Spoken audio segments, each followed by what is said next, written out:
It's 8:30. Good morning. I'm Ian Crouch with Hunter News. A man is due to face Raymond Terrace local court today after he allegedly spat in a paramedic's face and grabbed the officer's leg early this month. Police say the offences occurred while the man was being transported to a Newcastle hospital from Heatherbrae.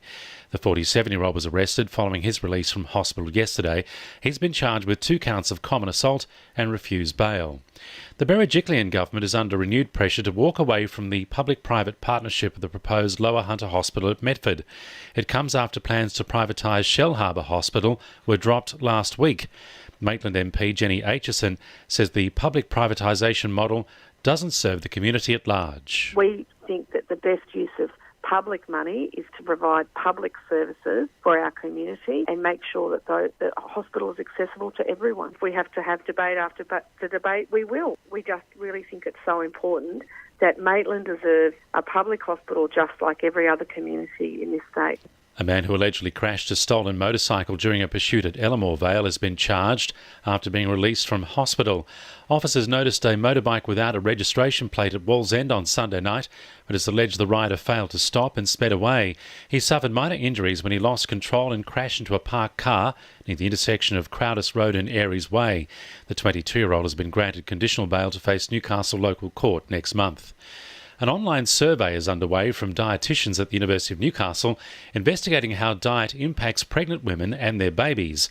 Women in their 3rd trimester are being asked to complete a survey about normal eating habits and what nutritionists should be recommending.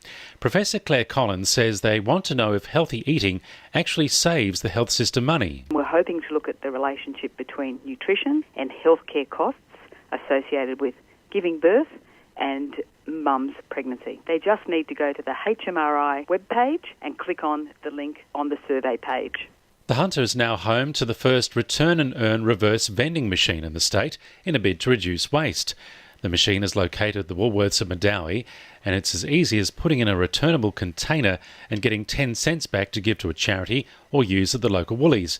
Parliamentary Secretary for the Hunter, Scott McDonald, says they've already been rolled out in South Australia. It does make a material difference to the rubbish on the road that you see or on your streets and your neighbourhood.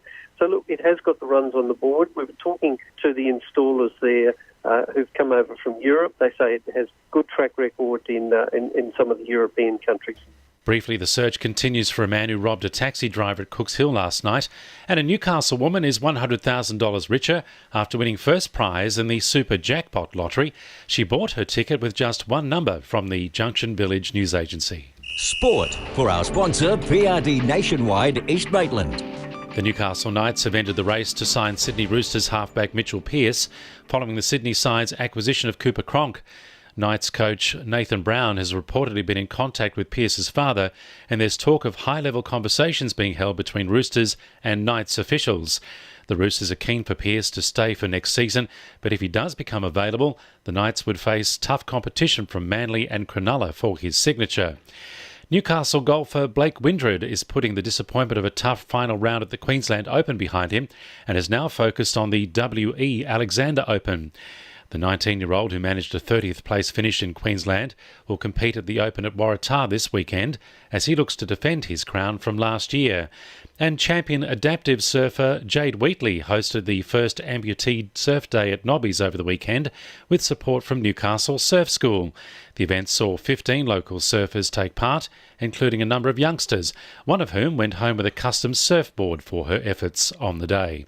And the winning numbers in Monday Lotto are 23, 38, 3, 7, 30 and 21, and the supplementaries are 12 and 17.